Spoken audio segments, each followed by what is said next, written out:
What is e commerce? This is the 2 marks question. ఒకవేళ annual exam వస్తే ఈ definition రాయాలి. ఇంగ్లీష్ మీడియం వాళ్ళు, తెలుగు మీడియం అయితే ఈ డెఫినేషన్ రాయాలి. నేను అది డెఫినేషన్ అయితే నేను ఒకసారి ఎక్స్ప్లెయిన్ చేస్తున్నాను, చూడండి. ఈ కామర్స్ను తెలుగులో ఈ వాణిజ్యం అంటాం. కామర్స్ అంటే వాణిజ్యం.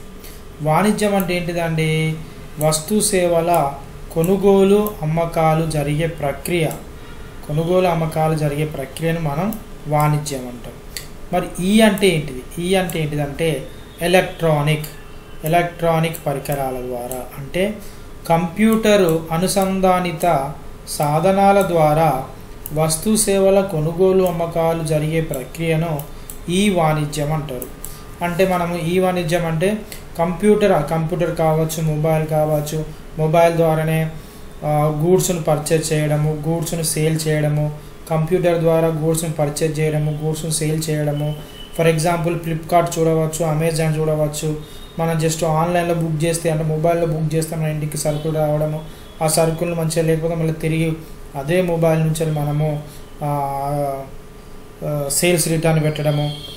టోటలీ దీన్ని అంతా కలిసి ఏమంటారంటే ఈ వాణిజ్యం అంటాం, ఈ కామర్స్. ఒకసారి ఈ కామర్స్ అంటే ఇంగ్లీష్ మీడియం వాళ్ళకైతే చూడండి, buying and selling of goods. Commerce అంటేనే బయ్యింగ్ అంటే కొనడం, అండ్ సెల్లింగ్ అంటే అమ్మడం. వేటిని? గూడ్స్ అంటే సరుకులు. Buying and selling of goods or services through computer mediated networks.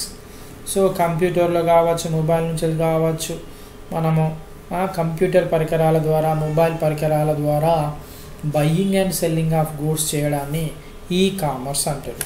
ఇది 2 మార్క్స్ కనుక ఒకవేళ యాన్యువల్ ఎగ్జామ్లో వస్తే ఇంగ్లీష్ మీడియం వాళ్ళైతే ఈ కంటెంట్ రాయండి, తెలుగు మీడియం వాళ్ళైతే ఈ కంటెంట్ రాయండి. Thank you. వీడియో కనుక నచ్చినట్లయితే ఒక లైక్ అయితే చేయండి. మన ఛానల్ని సబ్స్క్రైబ్ చేసుకోండి. మీ ఫ్రెండ్స్ యొక్క వాట్సాప్ గ్రూప్లలో ఈ వీడియోని అయితే షేర్ చేయండి. Thank you. ధన్యవాదాలు. జై కామర్స్ స్టూడెంట్స్.